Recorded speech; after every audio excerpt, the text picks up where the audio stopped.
Hello everyone, this is Miss Silvi from Darul Hikmah College for Ushuluddin. Today I'm going to present my English assignment about the sources of Tafsir Al-Qur'an. Hopefully you enjoy the slides. Do you know what Tafsir is? Well, literal meaning of Tafsir. In the Arabic language, Tafsir means to open or to explain, interpret or comment. Technically, the science of Tafsir is a branch of knowledge in which the meanings of the Quran are explained and its injunctions and wisdoms are described openly and clearly.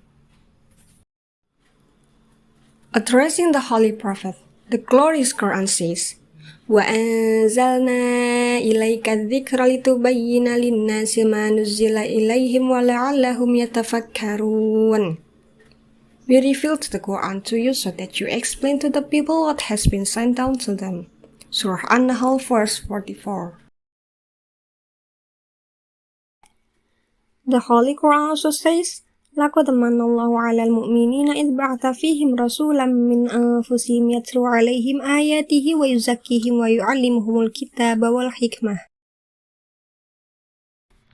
Surely, Allah did a great favor to Muslims when He sent a messenger to them from among them who will recite His verses before them and purify them and teach them the book and the wisdom.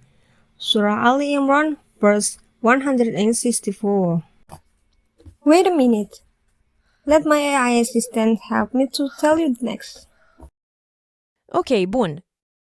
Keeping this in view, it should be noted that the Holy Prophet not only taught the words of the Quran to the people but he also explained them in detail. This is why, on some occasions, the revered companions had to devote years at a time to learning a single surah. Until such time that the Holy Prophet graced the mortal world with his presence, seeking the explanation of a Quranic verse did not pose much a problem. When the companions faced any difficulty in understanding a verse, they would simply turn to the Prophet upon him blessings and peace. However, it became necessary that the tafsir of the Quran be preserved as a permanent branch of knowledge, so that, along with the words of the noble Quran, its correct meaning remained protected and conserved for the Muslim Ummah as well, and so heretics and deviants could find no room for distortion of its meanings. So, with the grace and tawfiq of Allah Almighty, the Ummah accomplished this wonderful mission with such efficiency that today we can say without any doubt or fear of rebuttal, that not only have the words of this last book of Allah been protected but also its correct explanation transmitted to us through the Holy Prophet and his companions. The intention here is to mention briefly the sources of Quranic exegesis and how these sources have been utilized in explaining the noble Quran by the countless books on tafsir available in countless languages. Now, let me tell you about the main context of this presentation.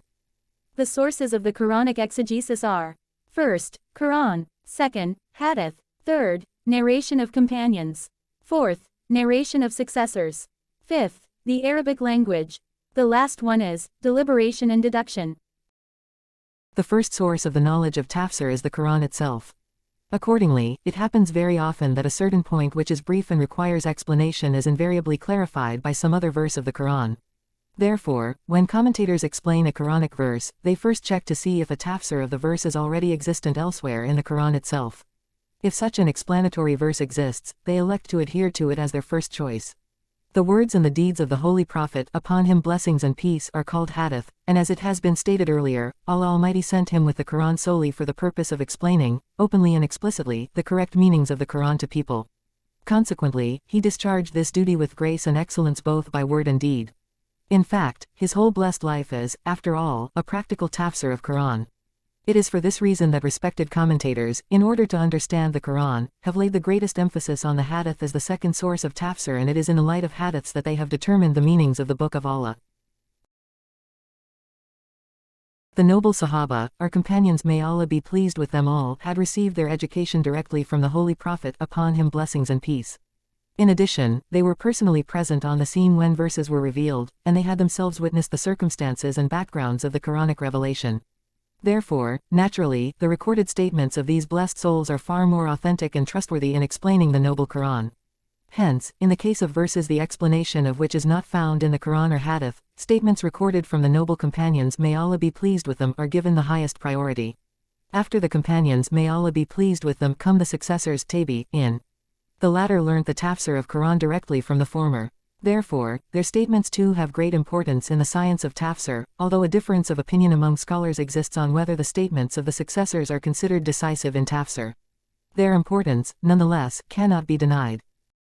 Since the Quran was revealed in the Arabic language, in order to accurately explain the Quran it is necessary to have a complete mastery over it. There are several verses of the Quran for which there happen to be neither any attending circumstance of revelation nor any related juristic or scholastic question.